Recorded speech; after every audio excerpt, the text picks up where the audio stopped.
날마다 솟는 샘물과 함께하는 오늘의 큐티 시간입니다. 5월 13일 목요일 오늘의 말씀은 예레미야 4장 23절로 31절까지 말씀입니다.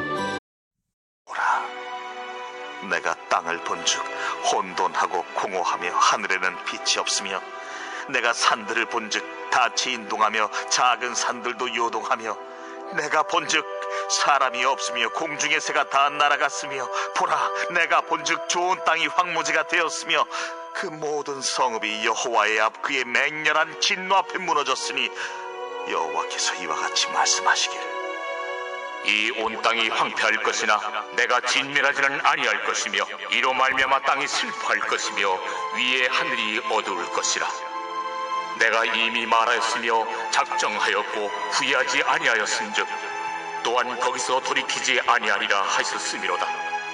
기병과 활 쏘는 자의 함성으로 말미암아 모든 성읍 사람들이 도망하여 숲에 들어가고 바위에 기어 오르며 각 성읍이 버림을 당하여 거기 사는 사람이 없나니, 멸망을 당한 자여, 내가 어떻게 하려느냐? 네가 붉은 옷을 입고 금장식으로 단장하고 눈을 그려 꾸밀지라도 네가 화장한 것이 헛된 일이라 연인들이 너를 멸시하여 네 생명을 찾느니라. 내가 소리를 들은즉 여인의 해산하는 소리 같고 조산하는 자의 고통하는 소리 같으니 이는 시온의 딸의 소리라. 그가 헐떡이며 그의 손을 펴고 이르기를, 내게 화가 있도다. 죽이는 자로 말미암아 나의 심령이 피곤하도다 하는도다. 오늘 본문은 두 개의 단락으로 구분이 됩니다. 첫 번째 단락이 23절로 28절까지인데 특별히 23절에서부터 26절까지 모든 단락이 같은 단어로 시작이 됩니다. 히브리어로 라이티인데요. 라이티는 보다의 1인칭 단수 완료 동사입니다. 이 동사의 시제를 넣어서 라이티를 읽으면 내가 보았다입니다. 예레미야는 23절을 라이티, 내가 보았다라고 시작하고 24절, 25절, 26절도 전부 라이티, 내가 보았고 보았으며 또 보았다 이렇게 말하고 있습니다. 그렇다면 예레미야가 보았던 것이 무엇일까요? 12절에서 말씀하신 심판이 성취되는 광경을 보여주는 환상을 보았던 것입니다. 심판이 13절에서는 멸망으로, 15절에서는 재앙으로, 20절에서는 패망으로 표현이 되어 있는데요. 예레미야는 이 심판에 관한 여호와의 말씀이 실제 이루어지는 이 광경에 관한 환상을 보았던 것입니다. 여호와 하나님께서 이 환상을 예레미야에게 보여주셨던 것인데요. 이 환상을 보았던 예레미야가 라이티, 내가 보았다를 4번이나 반복해가면서 본문을 기록한 이유가 무엇일까요? 이 환상이 너무나 자세하고 구체적이며 분명했기 때문입니다. 심판의 환상은 희미한 환상이 아니라 명백한 환상이었습니다. 짧은 환상이 아니라 구체적이면서도 긴 환상이었습니다. 그래서 장면을 떠올리면서 예레미야는 라이티, 너무나 두렵고 무서운 심판의 성취를 내가 보았는데 잊을 수가 없다, 이런 뉘앙스로 본문을 기록하고 있는 것입니다.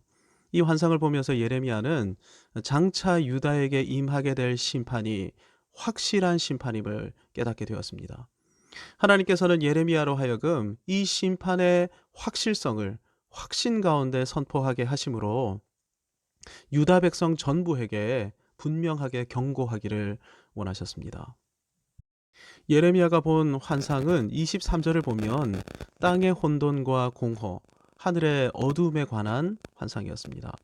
24절을 보면 산들의 진동, 작은 산들의 요동에 관한 환상이기도 했는데요. 25절을 보면 심판으로 인해 사람이 모두 사라지고 새들도 전부 사라지게 될 뿐 아니라 26절을 보면 땅이 황무지가 되고 모든 성읍이 여호와의 진노 가운데 무너지게 되는 환상이었습니다. 바벨론의 침공으로 장차 유다에게 이와 같은 확실한 심판, 구체적인 심판이 이루어지게 되는 것입니다. 유다의 심판으로 인해 이루어지는 일을 잘 살펴보면 예레미야는 의도적으로 창세기 1장의 용어, 창조 용어를 사용하고 있는 것을 확인할 수 있습니다. 창세기 1장 2절을 보면 하나님께서 세상을 창조하실 때 땅은 혼돈하고 공허하며 흑암이 깊음 위에 있었습니다. 이 혼돈, 공허, 흑암 가운데 있던 세상이 하나님의 창조 사역으로 말미암아 하나님 보시기에 좋은 세상, 심히 좋은 세상이 되었는데 그 결과가 무엇입니까? 빛이 생겨나고 질서가 생겨나고 정리정돈된 것이 그것입니다. 그런데 유다의 심판으로 인해 어떤 일이 벌어집니까? 이 세상의 창조의 질서, 창조의 아름다움과 조화가 파괴되어 이 세상이 다시 창조 이전의 세상으로 회귀하게 되는 것입니다. 우리는 본문 말씀을 통해 이 세상의 창조 질서와 섭리적 아름다움, 하나님의 통치의 영광을 보존하는 주체가 누구인지를 분명히 확인할 수 있습니다. 저와 여러분, 주님의 몸인 교회와 성도들이 그 주체들인 것이죠. 어떻게 이렇게 말할 수 있습니까? 교회가 타락하고 언약 공동체가 심판받게 되니까 세상이 혼돈과 공허, 어둠에 빠지게 된다 하는 이 말씀을 통해 확인할 수 있는 것이죠. 마태복음 5장에서 주님은 주님의 제자들, 교회를 향해 너희는 세상의 소금이고 너희는 세상의 빛이다 이렇게 말씀하셨습니다. 그러니 소금이 맛을 잃으면 세상을 맛있게 만들 존재, 삶을 의미 있게 재미있게 살도록 해줄 존재는 아무도 없다 이렇게 말씀하셨던 것이죠. 빛이 비춰지지 않는 세상은 어떻게 되겠습니까? 그냥 어두움 가운데 짓눌려 살 수밖에 없게 되는 것입니다. 여러분 지금 서구 사회를 한번 보시기 바랍니다. 포스트 모던 사회가 되면서 이 세상의 모든 기본 질서들이 붕괴해 버렸는데 특별히 유럽을 보면 유럽 젊은이들은 더 이상 결혼하지 않습니다. 우리나라의 이혼율이 세계 1위인 이유는 그나마 우리나라에서는 아직까지 결혼을 하고 있기 때문입니다. 유럽의 이혼율이 상대적으로 낮은 이유는 유럽 젊은이들이 결혼하고 있지 않기 때문이죠. 그냥 파트너로, 동반자로 살아가는 사람들이 어마어마합니다. 우리나라 젊은이들 사이에서 주례 없는 결혼식이 일반화돼 가고 있습니다. 신자들 중에서도 아무 생각 없이 나도 저렇게 한번 결혼하고 싶다 이렇게 생각하는 청년들도 늘어나고 있는데요. 무게 있고 딱딱하고 또 경건한 결혼 예배보다는 신나고 재미있는 결혼 공연, 결혼 쇼가 좋다 이렇게 생각하는 신자들인 청년들도 늘어나고 있습니다. 그런데 결혼의 붕괴는 어떻게 이어집니까? 가정의 붕괴로, 사회의 붕괴로 이어질 수밖에 없죠. 그런데 본문을 보면 이것을 막아설 수 있는 존재, 이런 존재는 저와 여러분, 주님의 몸인 교회와 성도들밖에 없는 것입니다.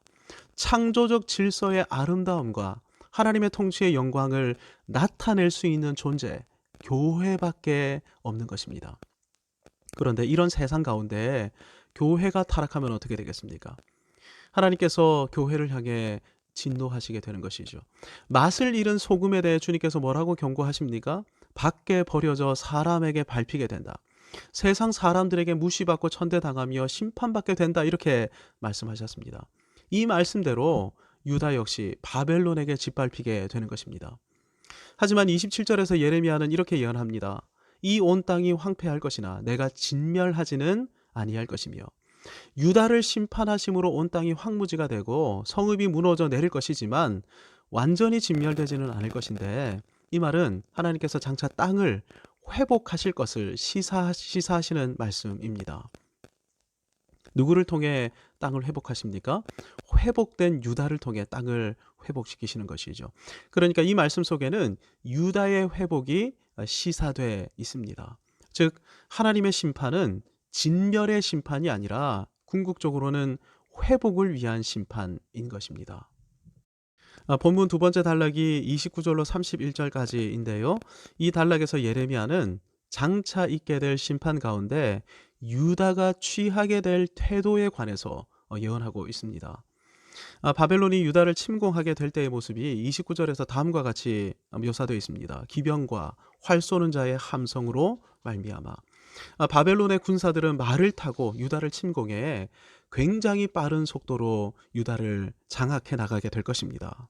이 와중에 유다 백성은 살아남기 위해 재빨리 성읍을 비우고 수풀로 바위 위로 기어오르게 될 것인데 참 선지자가 예언한 대로 잔혹한 심판이 임했다면 유다 백성이 취해야 할 태도는 무엇일까요? 겸손히 여호와 하나님 앞으로 나와 회개하는 것이 필요합니다. 지난날 여호와의 언약의 말씀과 선지자들의 경고를 버리고 하늘의 일월 성신과 바알과 아세라를 섬겨온 저희의 죄악을 회개합니다. 용서해 주옵소서. 이렇게 해야 하는 것이죠. 그런데 유다는 회개하기는커녕 30절을 보면 다음과 같이 천실하게 될 것입니다. 멸망을 당한 자여 내가 어떻게 하려느냐. 내가 붉은 옷을 입고 금장식으로 단장하고 눈을 그려 꾸밀지라도. 예레미야가 묘사한 붉은 옷, 금장식, 눈 화장은 당대 창녀들의 모습이었습니다. 그러니까 바벨론의 침공 앞에서 유다가 어떻게 한다는 것입니까? 창녀처럼 바벨론을 유혹한다는 것이죠. 바벨론을 유혹해서 마음을 얻기만 하면 바벨론의 심판으로부터 살아남을 수 있다. 하나님의 심판 앞에서도 여전히 헛된 것을 향해 유다는 소망을 품고 있는 것입니다. 보십시오. 하나님께서 가나안의 풍요를 누리게 하실 때 하늘의 일월 성신과 바알과 아세라를 섬겼던 것이 유다입니다.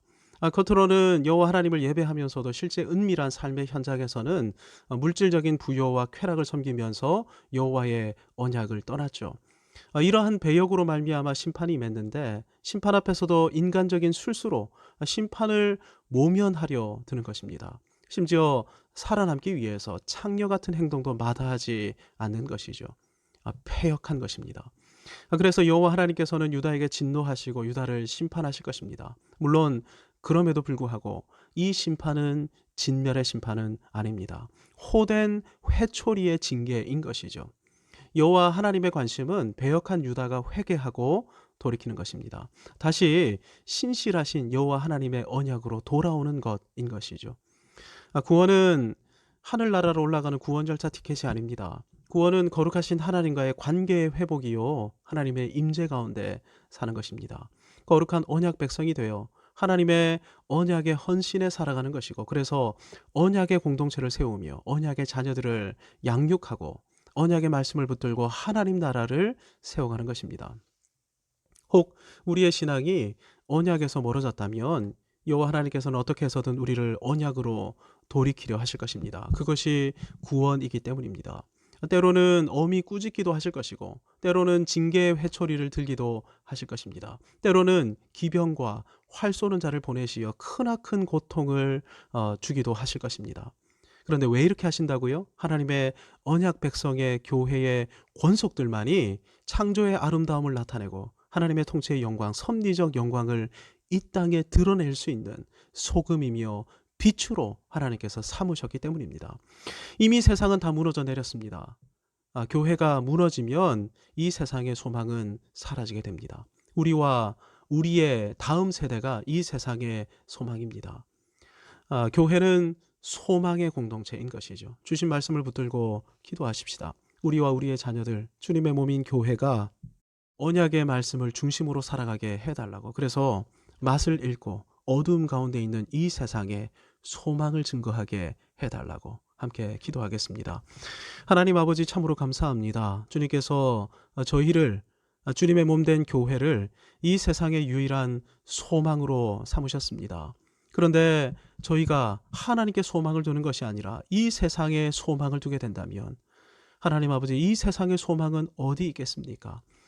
다시금 주님의 말씀을 붙들고 하나님께서 저희를 소금으로 빛으로 부르셨다는 사실을 기억하게 하여 주시고 이 주신 거룩한 사명을 붙들고 이 세상을 회복시키는 일에 인생을 드리고 삶을 드리는 저희들 모두가 되게 해 주옵소서. 예수님의 이름으로 기도하옵나이다. 아멘.